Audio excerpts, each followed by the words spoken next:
আসসালামু আলাইকুম। প্রিয় দর্শক, বিএনপি যে নতুন সরকার গঠন করেছে তারেক রহমানের নেতৃত্বে, এই সরকারের এই যাবৎকালে এই গত 4 মাসে যে কজন মন্ত্রীকে নিয়ে সবচেয়ে বেশি আলোচনা হয়েছে তাদের মধ্যে প্রধানমন্ত্রী তারেক রহমান তো আছেনই, ওনাকে নিয়ে আলোচনা বেশি হবে, এটাই স্বাভাবিক। আর বেশি আলোচনা হয়েছে স্বরাষ্ট্রমন্ত্রী সালাউদ্দিন আহমেদকে নিয়ে। এটাও অনেকের কাছে স্বাভাবিক ছিল, কারণ তারেক রহমানের অনুপস্থিতিতে অন্তর্বর্তীকালীন সরকারের সময়ে যে জাতীয় ঐকমত্য কমিশন, জুলাই সনদ, এসব নিয়ে যে আলোচনা চলছিল, সেই আলোচনায় বিএনপির পক্ষে উনি প্রতিনিধিত্ব করেছেন এবং বিভিন্ন সময়ে উনি দলের পক্ষ হয়ে নানা রকম বক্তব্য দিয়েছেন। সেই হিসেবে সালাউদ্দিন আহমেদের নামটা খুবই স্বাভাবিক বেশি আলোচনায় আসার জন্য। এবং এই সময়ে আরও আলোচিত 2-3 জন ব্যক্তি যারা আছেন, যাদেরকে আমরা বিএনপির মুখপাত্র হিসেবে জানতাম, যাদের বক্তব্যকে বিএনপির পলিসি হিসেবে আমরা মনে করতাম, তাদের মধ্যে ছিলেন মির্জা ফখরুল ইসলাম আলমগীর, তাদের মধ্যে ছিলেন রুহুল কবির রিজভী। এরা খুবই আলোচনায় ছিলেন, বিএনপির পলিসি মেকারদের মধ্যে ওনাদের একটা অবস্থান ছিল এবং ওনারা কথা বলতেন। কিন্তু সরকার গঠন করার পর যে চরিত্রটি, যে নামটি বারবার বিভিন্ন ঘটনা, বিভিন্ন অঘটনের মাধ্যমে সবচেয়ে বেশি মিডিয়াতে আসছে, তার নাম কিন্তু আমরা আগে তেমন একটা শুনিনি। তিনি হচ্ছেন মীর শাহে আলম। এই মীর শাহে আলম সাহেব, উনি কিন্তু বিএনপির যে এত বড় একজন পাওয়ারফুল ব্যক্তি, এটা আমরা আগে বুঝতে পারিনি। এবং পুরো বিএনপির যে আওয়ামী লীগের সময় যে 15 বছর বিএনপি যখন দৌড়ের উপর ছিল, তখনও ওনাকে অতটা জাতীয় পর্যায়ের নেতা হিসেবে আমাদের মনে হয় নাই। মন্ত্রিসভা ঘোষণার পর আমরা জানলাম যে এই নামে একজন ব্যক্তি আছেন, যিনি নাকি একটা প্রতিমন্ত্রী হয়েছেন স্থানীয় সরকার মন্ত্রণালয়ের।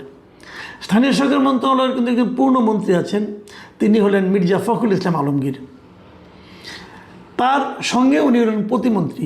অথচ ইন্টারেস্টিং ব্যাপার হলো, গত কদিন আগে এই মাসের 13 তারিখে কক্সবাজারের চকরিয়ায় একটা জনসভায় কক্সবাজারেরই প্রতিনিধি, কক্সবাজারের সন্তান, আমাদের স্বরাষ্ট্রমন্ত্রী, যাকে আমি পাওয়ারফুল বললাম একটু আগে, সেই সালাউদ্দিন আহমেদ সাহেব একটা জনসভায় প্রকাশ্যে, এমনকি প্রধানমন্ত্রীর উপস্থিতিতে তিনি সেখানে বললেন জনগণের সামনে যে এই সরকারের সবচেয়ে ক্ষমতাধর প্রতিমন্ত্রী হচ্ছেন মীর শাহে আলম।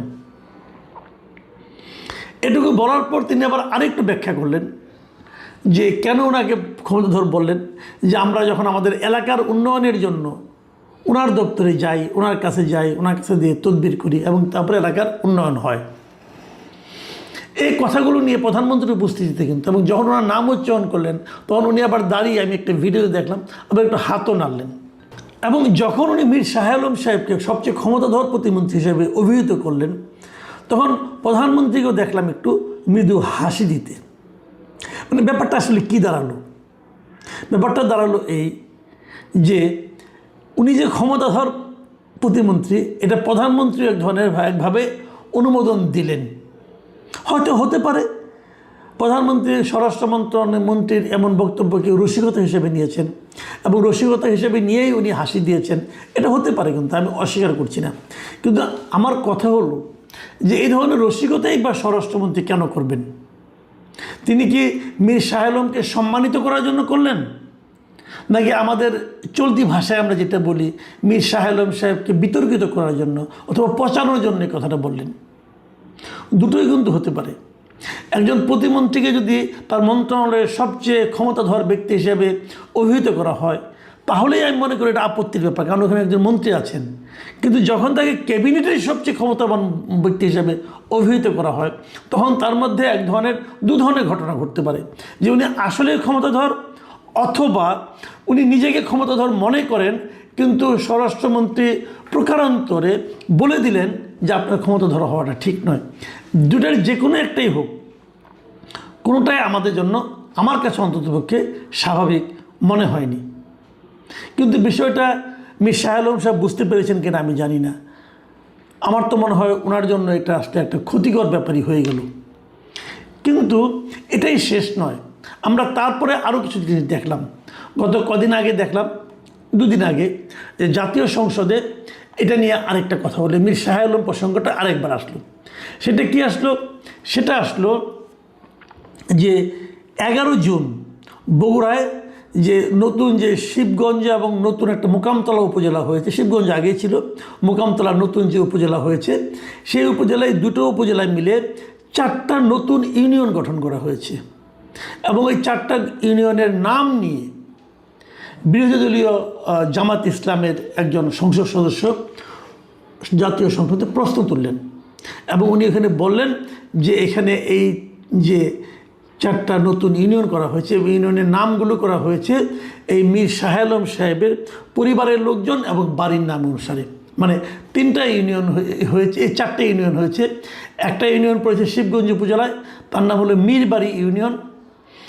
আর নতুন যে মোকামতলা উপজেলায় যে 3টা ইউনিয়ন হয়েছে, একটা নাম হলো সীমান্ত ইউনিয়ন, একটা নাম দিগন্ত ইউনিয়ন এবং আরেকটার নাম স্বর্ণগ্রাম ইউনিয়ন।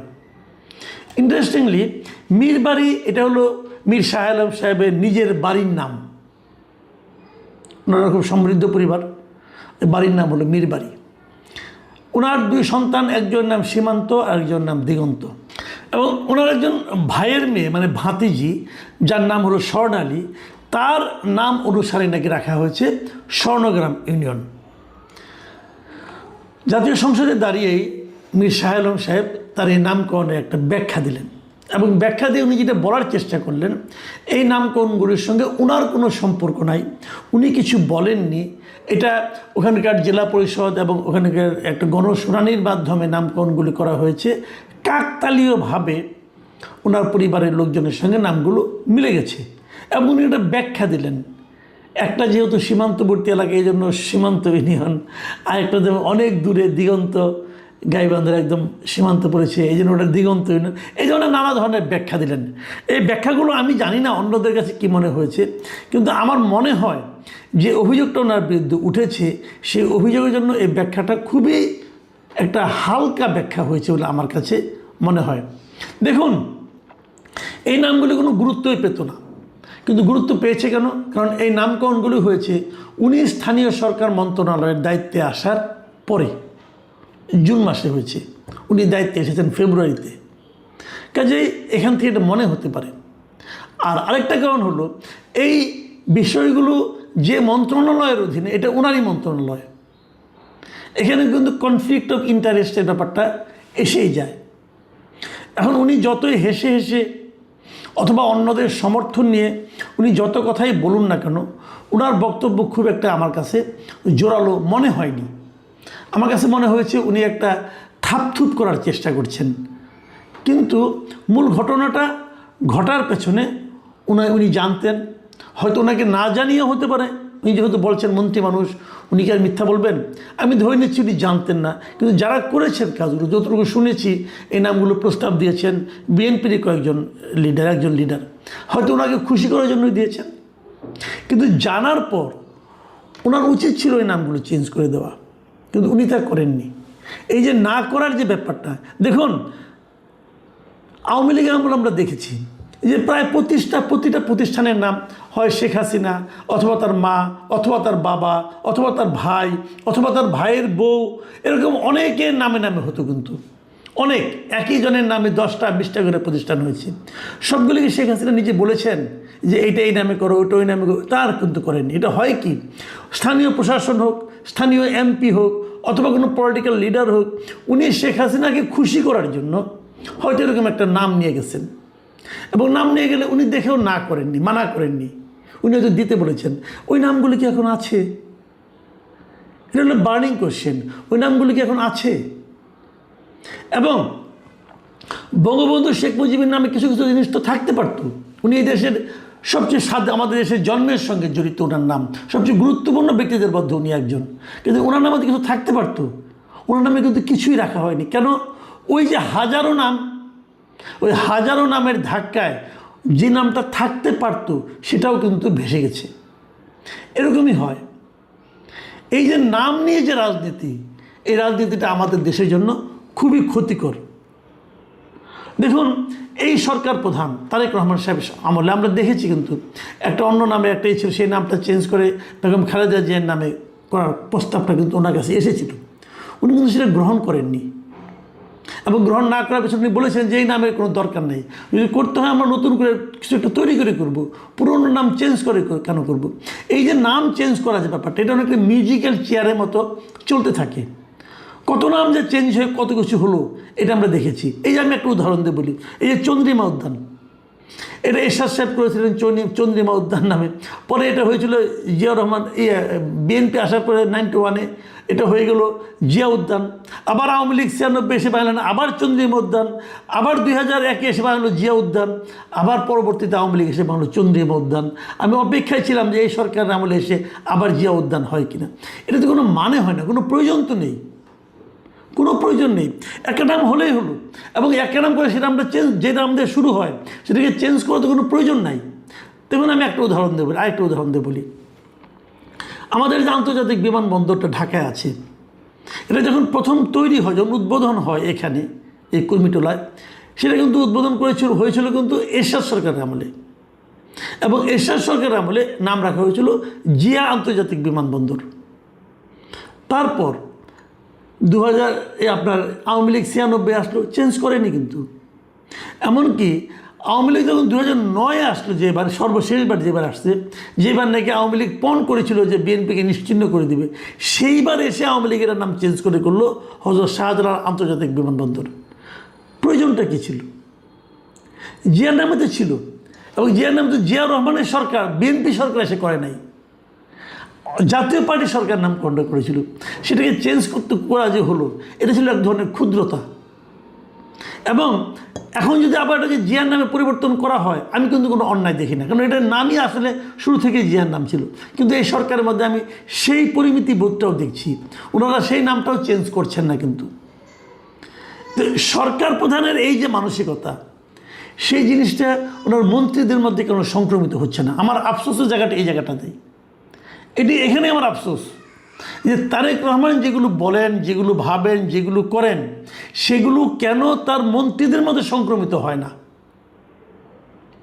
উনি ওনার বাড়ির নামে একটা ইউনিয়ন করলেন, ওনার 2 ছেলের নামে 2টা, মানে উনি করেছিলেন তাও বলি না, 4টায় নতুন ইউনিয়ন গঠিত হয়েছে। 4টে ইউনিয়নের নাম কাকতালীয়ভাবে হোক, মিরাকলি হোক, যেমনি করে হোক, ওনার ফ্যামিলি এবং ওনার পরিবার এবং ওনার মানে মানে ছেলে ভাস্তি এদের সঙ্গে মিলে যাবে কেন? এবং মিলে গেলে উনি যদি আমি কান্নাকাটি করেও বলেন, কেউ বিশ্বাস করবে না তো। তাহলে এটার সঙ্গে বিএনপি সরকারের যে নীতিমালা, তার মিলটা কোথায় থাকলো? দেখুন, আরেকটা কথা বলে আমি আলোচনাটা শেষ করি। আমি আবার সেই স্বরাষ্ট্র মন্ত্রণালয়ের স্বরাষ্ট্রমন্ত্রীর সেই কথায় ফিরে যাই যে উনি পাওয়ারফুল মন্ত্রী, ওনার কাছে যেতে হয় এলাকার উন্নয়নের জন্য। কেন এলাকার উন্নয়নের জন্য ওনার কাছে যাবেন কেন? আপনি একজন মন্ত্রী, আপনি আপনার এলাকার উন্নয়নের জন্য আরেকজন মন্ত্রীর দপ্তরে যাবেন কেন? তাহলে যে সমস্ত এলাকায় কোনো মন্ত্রী নেই, সে সমস্ত এলাকায় কি উন্নতি হবে না? একটা মন্ত্রীর দায়িত্ব কি? উনি যে মন্ত্রণালয়ের মন্ত্রী, সেই মন্ত্রণালয়ের দায়িত্ব যদি এলাকার উন্নয়ন হয়, তাহলে ওনার চোখে দেশের সকল উপজেলা, সকল এলাকা সমান গুরুত্ব পাবে। এটাই তো হওয়া উচিত। সেখানে অন্য কোনো এলাকার যে এমপি যিনি হয়েছেন, যিনি পরে মন্ত্রী হয়েছেন, তিনি কেন তদবির করতে যাবেন? এই যে তদবির করার মানসিকতা, এটা কি ভালো? এটাকে কি আমরা হেলদি বলবো? এখন স্বরাষ্ট্রমন্ত্রীর মতো একজন দায়িত্ববান মন্ত্রী ওনার এলাকার উন্নয়নের জন্য তদবির করতে যান, তখন কি হবে? অন্য সব এলাকার মানুষ কিন্তু তাদের এখানে একজন স্বরাষ্ট্রমন্ত্রী নাই বলে, অথবা এরকম একটা স্থানীয় সরকার প্রতিমন্ত্রী নাই বলে তারা কিন্তু আফসোস করবেন। তো এটা কিন্তু কোনো সুস্থ ধারা নয়। আমরা বিগত সরকারে আমরা শুনেছিলাম কিন্তু যে গোপালগঞ্জের লোক হলে পরে তার 7 খুন মাপ। এই ধরনের মানসিকতা, এই ধরনের চর্চা আমি মনে করি সামাজিক সুস্থতার জন্য ভালো কিছু নয়। যে কথাটা বলে শেষ করব,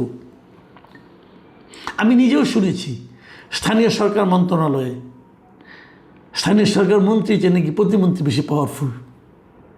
এটা হওয়া উচিত নয়। মনে রাখতে হবে মির্জা ফখরুল ইসলাম আলমগীরের যে অবদান এই দেশে বিএনপির রাজনীতিতে, তাকে যদি ছাপিয়ে তার মন্ত্রণালয়ে আরেকজন লোক পাওয়ারফুল হয়ে যান, সেটা আর যাই হোক, মানে রাজনৈতিক বিবেচনাতে এই কাজটা খুব একটা শোভন হবে না।